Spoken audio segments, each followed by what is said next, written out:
हमारा टॉपिक है वह संविधान विषय पर आधारित है, जिसमें संविधान से संबंधित महत्वपूर्ण प्रश्नों को हल करते हैं। पहला प्रश्न है कि निम्नलिखित में से राज्यपाल पद हेतु न्यूनतम आयु क्या है? 25 वर्ष, 35 वर्ष, 30 वर्ष या फिर 32 वर्ष? इसका सही जो आंसर है वह है आपका बी ऑप्शन, कि राज्यपाल की न्यूनतम आयु जो है वो 35 वर्ष है और राज्यपाल जो है वो आमतौर पर 5 वर्ष के लिए पद ग्रहण करता है। भारत का संविधान 157 और अनुच्छेद 158 राज्यपाल के पद के लिए पात्रता की आवश्यकताओं को निर्देशित किया गया है। इसमें कहा गया है कि वह भारत का नागरिक हो, उसकी आयु 35 वर्ष से कम ना हो और सदन के किसी भी सदन का सदस्य या राज्य विधायिका का सदस्य ना हो और वह किसी लाभ के पद पर ना हो। अगला प्रश्न है, निम्नलिखित में से कौन सा अनुच्छेद अटॉर्नी जनरल से संबंधित है? अनुच्छेद 56, अनुच्छेद 76, अनुच्छेद 89 या अनुच्छेद 98? जो इसका सही जो आंसर है वो है आपका बी। अटॉर्नी जनरल को ही भारत का महान्यायवादी कहते हैं और इसके बारे में जो अनुच्छेद हैं वो अनुच्छेद 76 है और भारत सरकार का मुख्य कानूनी सलाहकार और उच्चतम न्यायालय में सरकार का प्रमुख वकील जो होता है वो महान्यायवादी ही होता है और इसी आर्टिकल के अनुसार महान्यायवादी की नियुक्ति जो है वो राष्ट्रपति के द्वारा की जाती है। अगला प्रश्न है, राज्यपाल की कार्यपालिका शक्ति राज्यपाल में निम्नलिखित में से किस अनुच्छेद के तहत निहित होती है? ऑप्शन 155, 157, 154 या फिर अनुच्छेद 151? जो इसका सही जो आंसर है वो है आपका सी, अनुच्छेद 154 के अनुसार। संविधान का अनुच्छेद 154 राज्य के प्रशासनिक अधिकार को संबोधित करता है। इसमें कहा गया है कि राज्यपाल के पास राज्य का कार्यकारी अधिकार होगा और वह इस संविधान के अनुरूप सीधे या उन व्यक्तियों के माध्यम से ऐसे अधिकार का प्रयोग करेगा जो उन्हें रिपोर्ट करते हैं। अगला प्रश्न है, उत्तर प्रदेश में सर्वाधिक विधानसभा वाला जिला कौन सा है? चित्रकूट, हमीरपुर, ललितपुर या फिर प्रयागराज? इसका सही जो आंसर है कि उत्तर प्रदेश में सबसे अधिक विधानसभा सीटों वाला जो राज्य है जिला है वह प्रयागराज है और उत्तर प्रदेश में 2 सदनों वाली विधायिका है, जिसमें एक विधान परिषद एक उच्च सदन और विधानसभा एक निचला सदन शामिल है। भारत की सबसे बड़ी विधायिका उत्तर प्रदेश की ही है। उत्तर प्रदेश की विधानसभा में 403 निर्वाचित सदस्य होते हैं और उत्तर प्रदेश की विधान परिषद में जो हैं वो 100 सदस्य शामिल है।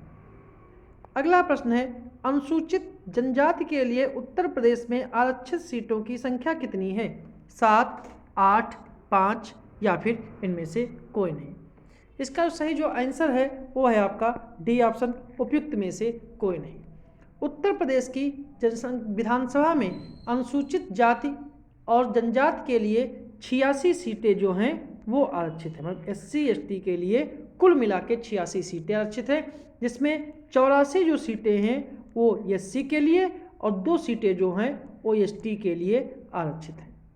2017 के कह सकते हैं कि 2 सीटें ST के लिए आरक्षित हैं। सुप्रीम कोर्ट के एक आदेश पर उत्तर प्रदेश में पहली बार 2 SC सीटों के लिए आरक्षित हुई थी और दोनों सीटें जो हैं वो सोनभद्र जिले में स्थित हैं। अगला प्रश्न है, निम्नलिखित कथनों पर विचार कीजिए कि उत्तर प्रदेश में जिला पंचायत के सदस्यों का चुनाव प्रत्यक्ष रूप से मतदाताओं के द्वारा किया जाता है और दूसरा है उत्तर प्रदेश के ग्राम प्रधान और ग्राम पंचायत के सदस्यों का चुनाव अप्रत्यक्ष रूप से ग्राम सभा के मतदाताओं के द्वारा किया जाता है।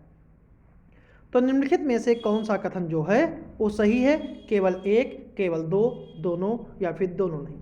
इसका सही जो आंसर है वो आपका है ए ऑप्शन, केवल इसका जो है पहला कथन ही सही है, क्योंकि उत्तर प्रदेश में जिला पंचायत के सदस्यों का चुनाव प्रत्यक्ष रूप से मतदाताओं किया जाता है और वहीं उत्तर प्रदेश में ग्राम प्रधान और ग्राम पंचायत के सदस्यों का भी चुनाव प्रत्यक्ष रूप से मतदाताओं, ग्राम सभा के मतदाताओं के द्वारा ही किया जाता है। अगला प्रश्न है,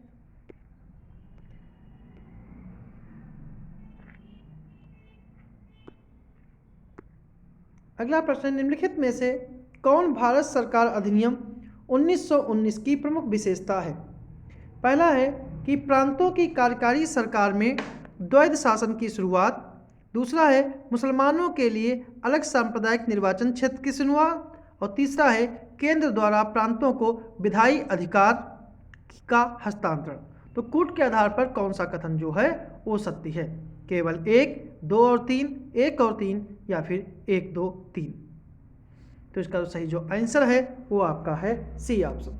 सी ऑप्शन इसका इसलिए सही है क्योंकि पहला और तीसरा जो कथन है वही सत्य है और दूसरा कथन जो है वो गलत है कि मुसलमानों के लिए अलग सांप्रदायिक निर्वाचन की शुरुआत जो है वो 1909 के मार्ले मिंटो सुधार के द्वारा स्थापित हुई थी। अगला प्रश्न है, भारतीय संविधान में केंद्र और राज्यों के बीच शक्तियों का वितरण इसमें दी गई किस अधिनियम पर आधारित है? भारतीय स्वतंत्रता अधिनियम 1947, मॉन्टेग्यू चेम्सफोर्ड अधिनियम 1919, भारत सरकार अधिनियम 1935 या मार्ले मिंटो सुधार 1909। तो इसका सही जो आंसर है वो आपका है सी ऑप्शन, भारत शासन सरकार अधिनियम 1935, जिसका पालन भारतीय संविधान में भी किया गया है। विधायी संबंध संघ और राज्यों के बीच कानून बनाने और शासन करने की शक्ति को वितरित करते हैं और जो संविधान के भाग 11 में अनुच्छेद 245 से लेकर 255 को शामिल किया गया है। अगला प्रश्न है कि भारत की संसद में स्थगन प्रस्ताव का निम्नलिखित से क्या उद्देश्य है? पहला है अत्यावश्यक सार्वजनिक महत्व के किसी निश्चित मामले पर चर्चा की अनुमति देना ताकि विपक्षी सदस्य मंत्रियों से जानकारी एकत्र कर सके।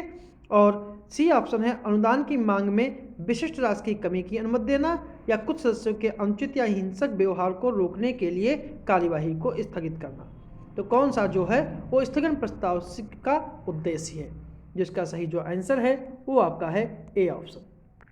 ए ऑप्शन इसका सही है। अगला प्रश्न है,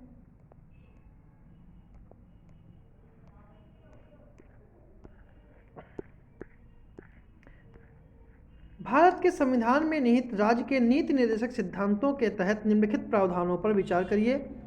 पहला, भारत के नागरिकों के लिए एक समान नागरिक संहिता सुनिश्चित करना।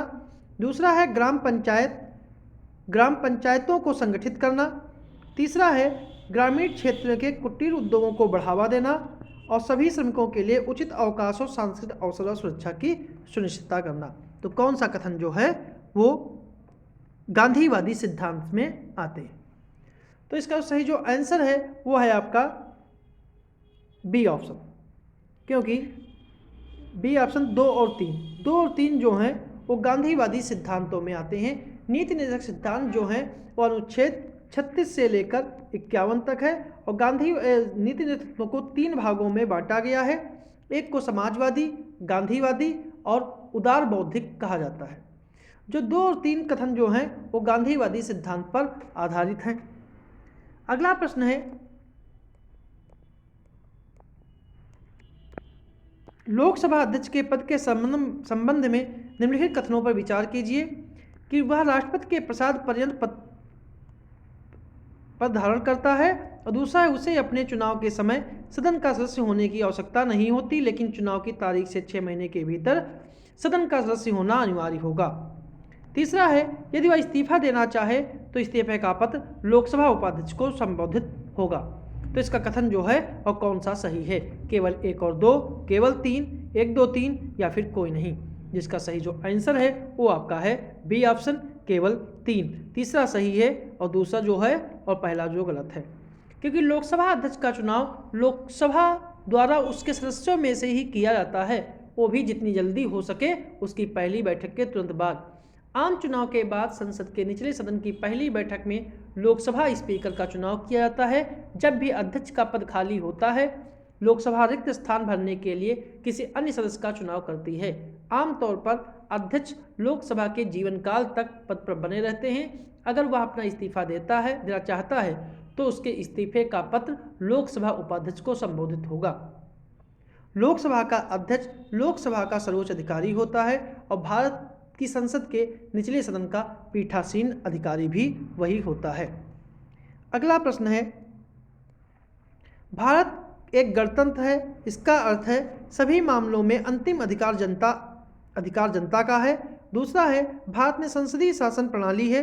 और तीसरा है भारत में कोई वंशानुगत शासन नहीं है। चौथा, भारत राज्यों का एक संघ है। तो इसका सही जो आंसर है वो आपका है सी ऑप्शन। गणतंत्र का मतलब होता है कि भारत में कोई भी वंशानुगत शासन नहीं है। प्रस्तावना में गणतंत्र शब्द का प्रयोग इस विषय पर प्रकाश डालता है कि भारतीय संविधान के अंतर्गत दो प्रकार की लोकतांत्रिक व्यवस्थाओं, वंशानुगत लोकतंत्र और लोकतांत्रिक गणराज्य में से लोकतांत्रिक गणराज्य को अपनाया गया है।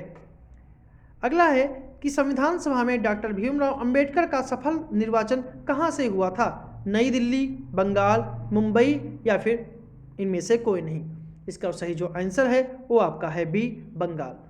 भीमराव अंबेडकर संविधान सभा में पहली बार बंगाल से चुने गए और देश के विभाजन के बाद वह M.R. जयकर के स्थान पर बॉम्बे से चुने गए।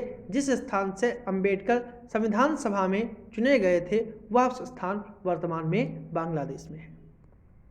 अगला प्रश्न है परिसीमन आयोग के संदर्भ में निम्नलिखित कथनों पर विचार करें कि परिसीमन आयोग को देश या किसी राज्य क्षेत्रीय निर्वाचन क्षेत्रों की सीमाओं को निर्धारित करने की शक्ति सौंपी गई है और निर्वाचन क्षेत्रों का परिसीमन 2001 की जनगणना परिसीमन अधिनियम 2002 के प्रावधानों के तहत किया गया है।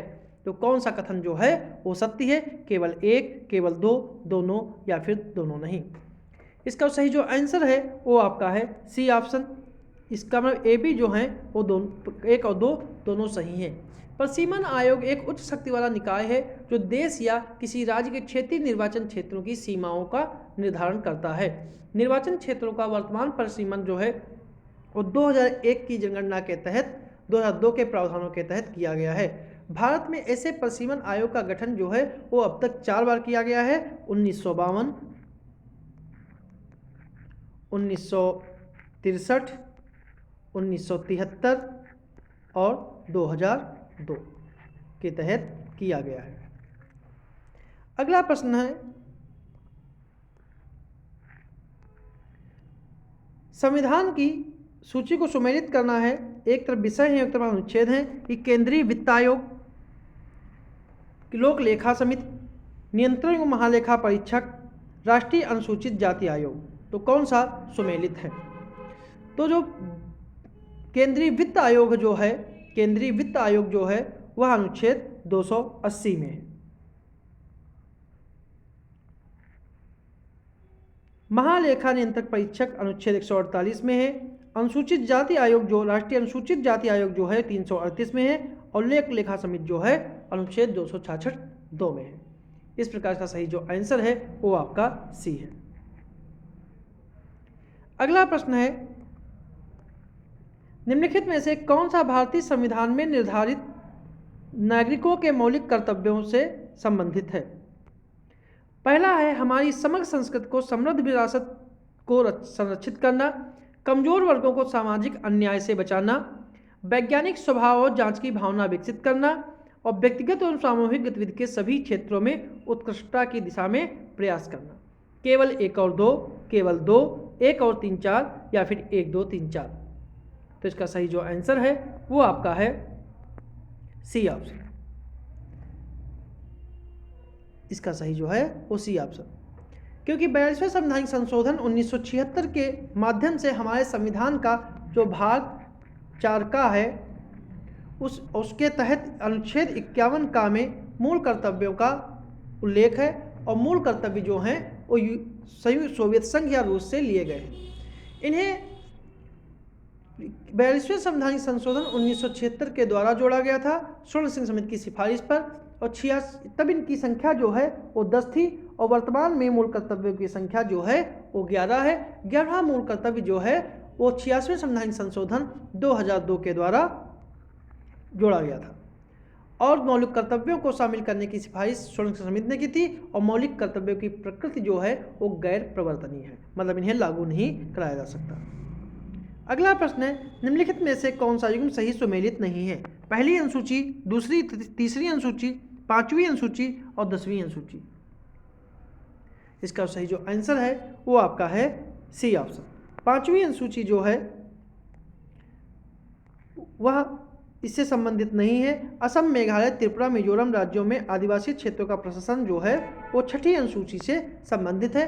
भारतीय संविधान में कुल 12 अनुसूचियाँ शामिल हैं। 5वीं अनुसूची जो है वह कहती है कि अनुसूचित क्षेत्रों और अनुसूचित जनजाति के प्रशासन और उनके नियंत्रण के बारे में उल्लेख है।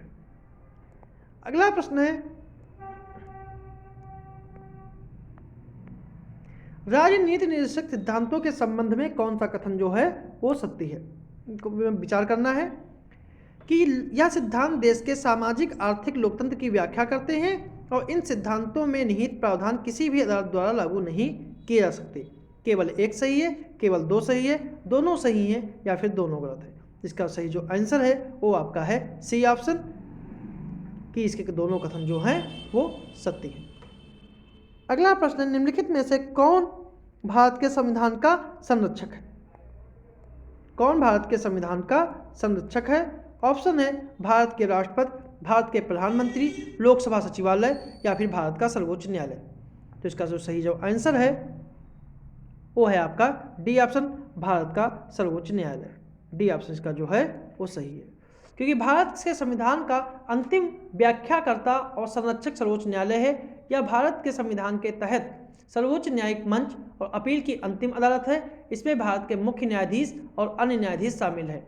इनके पास मूल, अपीलीय, सलाहकार, क्षेत्राधिकार के रूप में व्यापक शक्तियां दी गई हैं।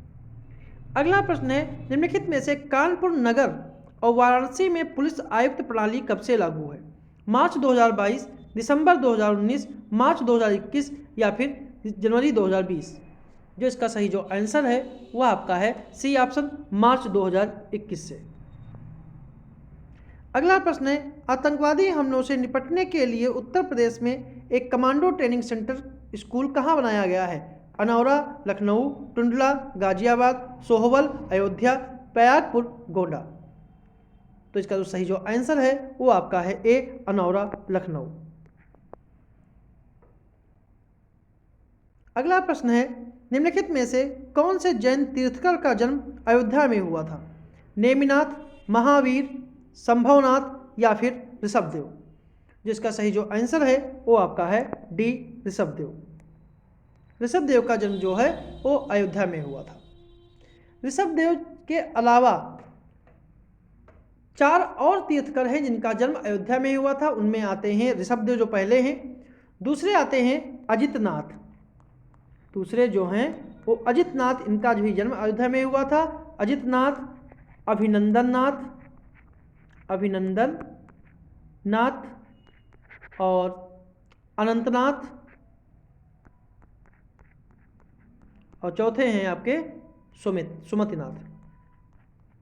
सुमतिनाथ। ये जो हैं इनका जन्म अयोध्या में हुआ था। अगला प्रश्न है, उत्तर प्रदेश के संबंध में कौन सा सही सुमेलित नहीं है? राजकीय पुष्प पलाश, राजकीय पक्षी क्रौंच, राजकीय पशु बारहसिंघा या फिर राजकीय वृक्ष पीपल? तो इसका जो सही जो आंसर है वो है डी ऑप्शन,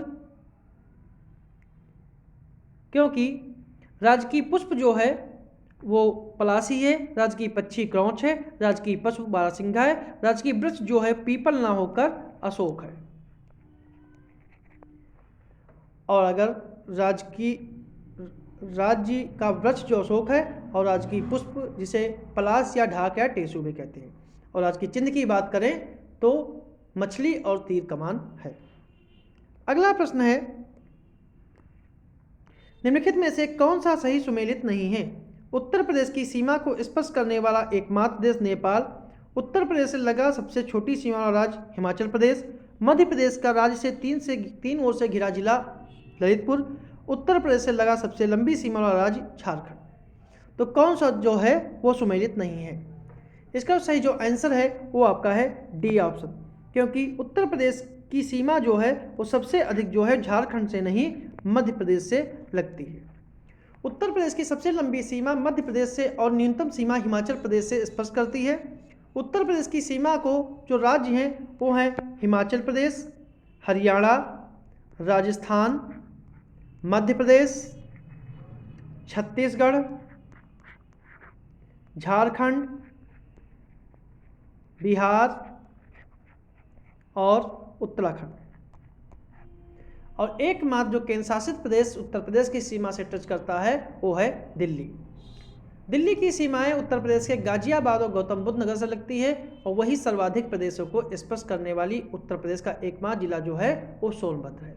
यह मध्य प्रदेश, छत्तीसगढ़, झारखंड और बिहार को स्पर्श करता है। तो कुल मिला के उत्तर प्रदेश की सीमा केंद्र शासित प्रदेशों सहित मिला के कुल 9 राज्यों से टच करती है।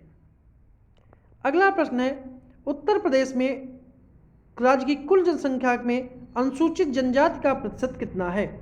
0.6%, 20.7%, 4.7% या 6.0%?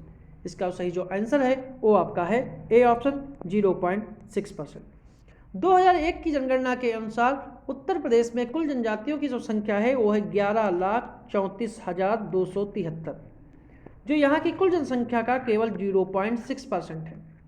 संविधान के अनुच्छेद 342 में जनजातियों का उल्लेख है। सबसे ज़्यादा जनसंख्या जो है वो थारू जनजाति की है। उत्तर प्रदेश में कुल 12 जनजातियाँ पाई जाती हैं और सबसे पुरानी जनजाति जो है थारू और बुक्सा है। सबसे ज़्यादा जनजाति में सोनभद्र सबसे ज़्यादा और बागपत में सबसे कम जनजातियाँ पाई जाती हैं। अगला प्रश्न है, जनगणना 2011 के तहत उत्तर प्रदेश से संबंधित निम्नलिखित में से कौन सही नहीं है? न्यूनतम नगरीय जनसंख्या वाला प्रतिशत वाला जिला श्रावस्ती, न्यूनतम जनसंख्या वाला जिला महोबा, न्यूनतम जनघनत्व वाला ललितपुर और सर्वाधिक लिंगानुपात वाला जिला गौतम बुद्ध नगर। इसका सही जो आंसर है वो आपका डी ऑप्शन, क्योंकि सर्वाधिक लिंगानुपात वाला जिला जो है वो आपका जौनपुर, गौतम बुद्ध नगर नहीं है, जौनपुर है। जौनपुर का लिंगानुपात जो है वो 1017 है, जबकि दूसरे स्थान पर जो आता है वो है देवरिया का लिंगानुपात जो है वो 1013 है। और ग्रामीण क्षेत्रों की बात की जाए तो ग्रामीण क्षेत्रों में भी जौनपुर प्रथम स्थान पे आता है। ग्रामीण क्षेत्रों में इसका लिंगानुपात जो है वो 1027 है। अगला प्रश्न है, निम्नलिखित में से उत्तर प्रदेश में वन महोत्सव सप्ताह कब मनाया जाता है? 1 से 7 जुलाई, 2 से 8 अगस्त, 15 से 21 जुलाई या 15 से 20 जुलाई? इसका जो सही जो आंसर है वो आपका है ए ऑप्शन 1 से 7 जुलाई। 1 से 7 जुलाई। वन महोत्सव का अर्थ है पेड़ों का त्यौहार। भारत में जुलाई के पहले सप्ताह में मनाया जाता है और 1950 से यह भारत के साथ साथ उत्तर प्रदेश में भी 1 जुलाई से 7 जुलाई तक मनाया जाता है। अगला प्रश्न है, बलवंत राय मेहता समिति के संदर्भ में कथनों पर विचार करिए। पहला है, इसे मूल रूप से सामुदायिक विकास कार्यक्रम और राष्ट्रीय विस्तार सेवा के कामकाज के जांच के लिए नियुक्त किया गया था और त्रिस्तरीय पंचायती राज व्यवस्था की स्थापना इस समिति की प्रमुख सिफारिशों में से एक है। तो कौन सा कथन जो है वो सही है? केवल एक, केवल दो, दोनों या फिर दोनों नहीं? जिसका सही जो आंसर है वो आपका सी ऑप्शन है। अगला प्रश्न है, उत्तर प्रदेश के पश्चिमी भाग यानी मेरठ को पूर्वी भाग यानी प्रयागराज से जोड़ने वाला सरकार द्वारा बनाया जाने वाला गंगा एक्सप्रेसवे की योजना से लाभान्वित जिला है लखनऊ, बहराइच, कानपुर, शाहजहांपुर। तो इसका सही जो आंसर है वो शाहजहांपुर। इसका सही जो आंसर है वो आपका है डी ऑप्शन, क्योंकि गंगा एक्सप्रेसवे जो है वो मेरठ से शुरू होकर प्रयागराज तक जाता है और यह कुल मिला के 12 जिलों से होकर गुजरेगा, जिसमें मेरठ, हापुड़, बुलंदशहर, अमरोहा, संभल, बदायूं, शाहजहांपुर, हरदोई, उन्नाव, रायबरेली, प्रतापगढ़ और प्रयागराज शामिल हैं और इसकी लंबाई जो है वो 594 किलोमीटर लंबा है। अगला प्रश्न है, भारत के लिए संविधान सभा का विचार 1935 में निम्नलिखित में से किसके द्वारा रखा गया था? बीजी तिलक, महात्मा गांधी, एम.एन. रॉय या फिर मोतीलाल नेहरू? जिसका सही जो आंसर है वो आपका है एम.एन. रॉय। संविधान सभा का विचार 1934 में एम.एन. रॉय के द्वारा प्रस्तावित किया गया था और कैबिनेट मिशन 1946 संविधान निर्माण के साथ साथ एक अंतरिम सरकार गठित करने के लिए एक संविधान सभा की परिकल्पना की गई थी। संविधान को अंतिम रूप देने में 2 साल 11 माह 18 दिन लगे और सभा ने मसौदा या प्रारूप समिति के अध्यक्ष के रूप में BR अम्बेडकर को 29 अगस्त 1947 को नियुक्त किया था। अगला प्रश्न है, ब्रिटिश सरकार ने पहली बार संविधान सभा की गठन की मांग किस वर्ष स्वीकार की? 1939, 1940, 1945 या फिर 1946? जिसका सही जो आंसर है वो आपका है बी ऑप्शन 1940। मतलब अगस्त प्रस्ताव जो आया था कि 1935 में राष्ट्रीय कांग्रेस ने पहली बार आधिकारिक रूप से संविधान सभा के गठन की मांग की और 1938 में पंडित जवाहरलाल नेहरू द्वारा यह घोषणा की गई कि भारत के संविधान का निर्माण वयस्क मताधिकार के आधार पर चुनी गई संविधान सभा के द्वारा किया जाएगा, जिसमें किसी भी बाहरी शक्ति का हस्तक्षेप नहीं होगा। 8 अगस्त 1940 में अगस्त प्रस्ताव के द्वारा ब्रिटिश सरकार ने संविधान सभा के गठन की मांग को आधिकारिक रूप से स्वीकार किया गया और इसी को अगस्त प्रस्ताव के नाम से जानते हैं। अगला है, निम्नलिखित में से संविधान सभा के सदस्य थे? सभी निर्वाचित, सभी नामांकित, आंशिक रूप से निर्वाचित और आंशिक रूप से नामांकित या फिर इनमें से कोई नहीं? जिसका सही जो आंसर है वो है आपका सी ऑप्शन, आंशिक रूप से नामांकित और आंशिक रूप से निर्वाचित। कैबिनेट मिशन योजना द्वारा अनुशंसित योजना के अनुसार संविधान सभा के सदस्यों का चयन प्रांतीय विधानसभा के सदस्यों के द्वारा अप्रत्यक्ष चुनाव के द्वारा किया गया था। विभिन्न प्रांतों के विधानमंडलों के द्वारा चुने गए रियासतों के शासकों द्वारा मनोनीत सदस्य भी संविधान सभा में शामिल थे। अगला प्रश्न है, सूची 1 और सूची 2 को सम्मिलित करना है कि घटना और उनसे स्वीकार करने की तिथि, जैसे राष्ट्रमंडल में भारत की सदस्यता, राष्ट्रीय ध्वज, राष्ट्रगान या फिर राष्ट्रीय गीत। जिसका सही जो आंसर है वो है कि जवाहरलाल नेहरू ने राष्ट्रमंडल में भारत की जो सदस्यता है वह 16 मई 1949 को स्वीकार की थी। 16 मई 1949। राष्ट्रीय ध्वज जो है वो राष्ट्रीय ध्वज का डिजाइन है वो पिंगली वेंकैया ने इसे और इसे भारत में 22 जुलाई 1947 को स्वीकार किया था। राष्ट्रगान जो है वो 24 जनवरी 1950 को और राष्ट्रीय गीत जो है वो भी 24 जनवरी 1950 को स्वीकार किया गया था। इसलिए इसका सही जो आंसर है वो आपका ए है। अगला प्रश्न है, सूची 1 और सूची 2 को सम्मिलित करना है। Question number 40।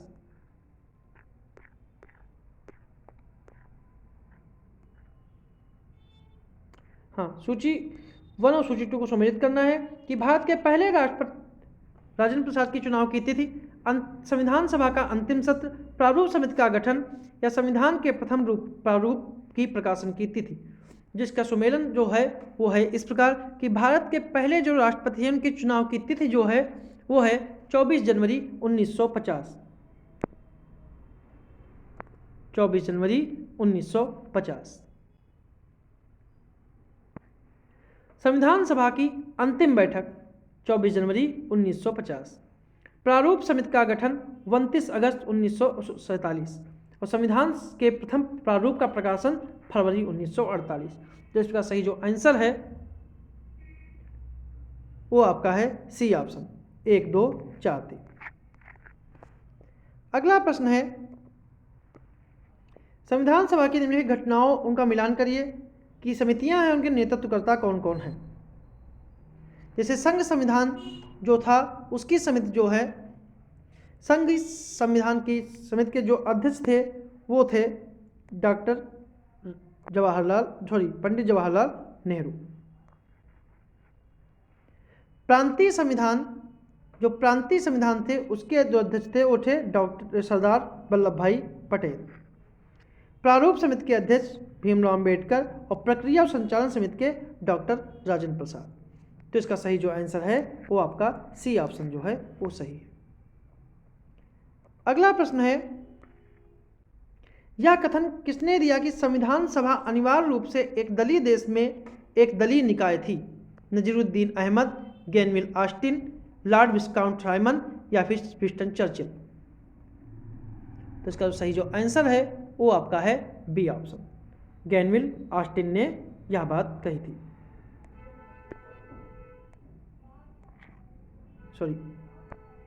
B option. अगला प्रश्न है, भारतीय संविधान की प्रस्तावना किस देश से ली गई है? अमेरिका के संविधान से, कनाडा के संविधान से, ब्रिटेन के संविधान से या फिर आयरिश संविधान से? इसका सही जो आंसर है वो है आपका ए ऑप्शन।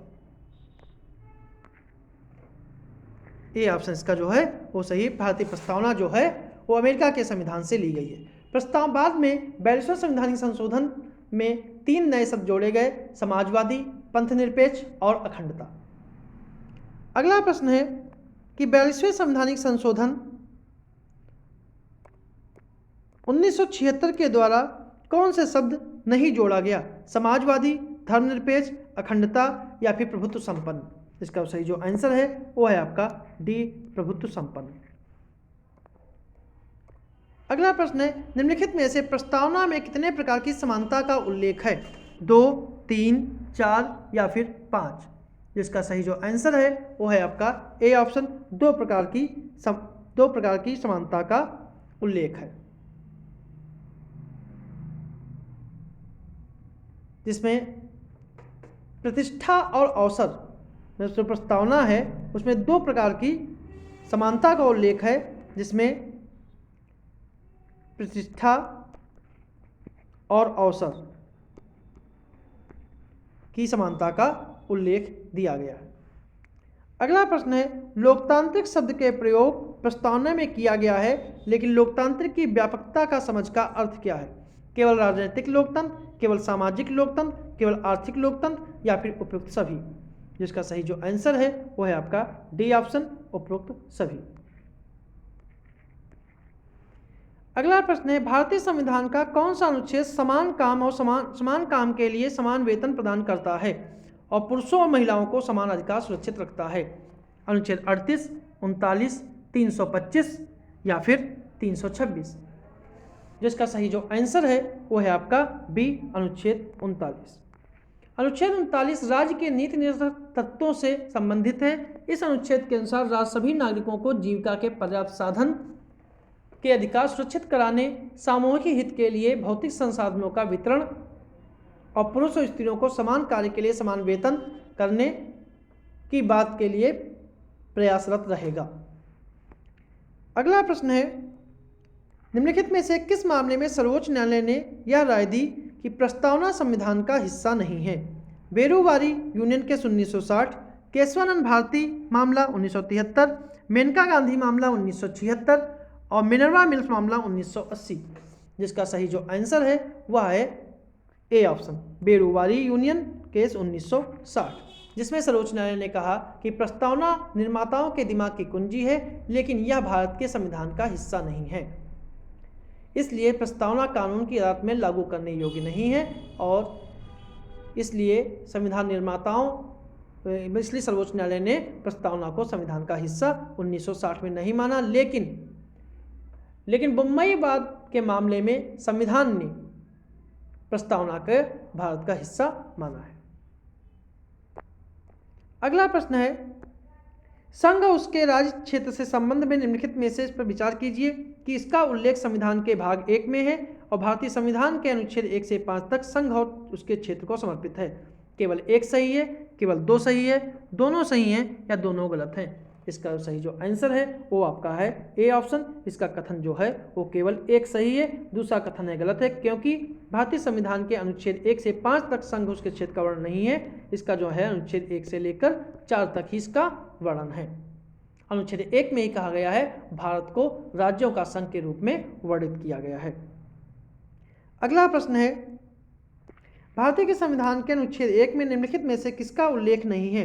राज्य क्षेत्र, केंद्र शासित प्रदेश, वह क्षेत्र जो भारत द्वारा किसी भी समय अधिग्रहित किए जा सकते हैं, या फिर नए राज्यों का प्रवेश या फिर स्थापना? इसका सही जो आंसर है वो है नए राज्यों के प्रवेश या स्थापना जो है यह अनुच्छेद 1 में शामिल नहीं है, यह जो है वो अनुच्छेद 2 में शामिल है।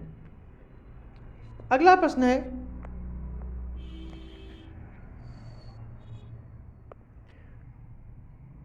भारत निम्नलिखित में से कौन सा अनुच्छेद संसद को भारत संघ में प्रवेश करने या नए राज्यों की स्थापना करने की शक्ति देता है? केवल 1, 2, 3 या 4। तो इसका सही जो आंसर है वो है आपका बी, अनुच्छेद 2। अनुच्छेद 2 कहता है कि संसद नए राज्यों की स्थापना कर सकती है या नए राज्यों को कानून के आधार पर भारत में स्थापित कर सकती है। अनुच्छेद 2 में उन राज्यों का प्रवेश शामिल है जो पहले से अस्तित्व में हैं और उन राज्यों की स्थापना भी शामिल है जो भारत से पहले से ही भारत संघ का हिस्सा नहीं है। अगला प्रश्न है कि निम्नलिखित में से कौन सा अनुच्छेद यह अधिकार देता है कि अनुच्छेद 2 और 3 के तहत बनाए गए कानून को संवैधानिक संशोधन नहीं माना जाएगा और ऐसा करने के लिए साधारण बहुमत की आवश्यकता होती है। केवल अनुच्छेद 1, अनुच्छेद 2, अनुच्छेद 3 या फिर अनुच्छेद 4। इसका सही जो आंसर है वो है आपका अनुच्छेद 4। अगला प्रश्न है निम्नलिखित में से कौन सा संवैधानिक संशोधन सिक्किम को भारत संघ में शामिल करने से संबंधित है? 35वां, 36वां, 37वां या फिर 38वां। तो इसका सही आंसर जो है वो है आपका बी, 36वां संवैधानिक संशोधन 1975 के द्वारा सिक्किम को पूरी तरह से राज्य बना दिया गया। इसके लिए संविधान में अनुच्छेद 371F जोड़ा गया। 30 सदस्यों से कम की विधानसभा नहीं हो सकती, ठीक है। लोकसभा में 1 सीट और संसदीय क्षेत्र की 1 सीट और राज्यपाल के पास राज्य में कानून और व्यवस्था बनाने के रखने की सारी जिम्मेदारी होती है। मतलब कहें कि सिक्किम में 30 लोकसभा सीटें हैं, 1 लोकसभा सीट और 1 राज्यसभा सीट, ठीक है। अगला प्रश्न है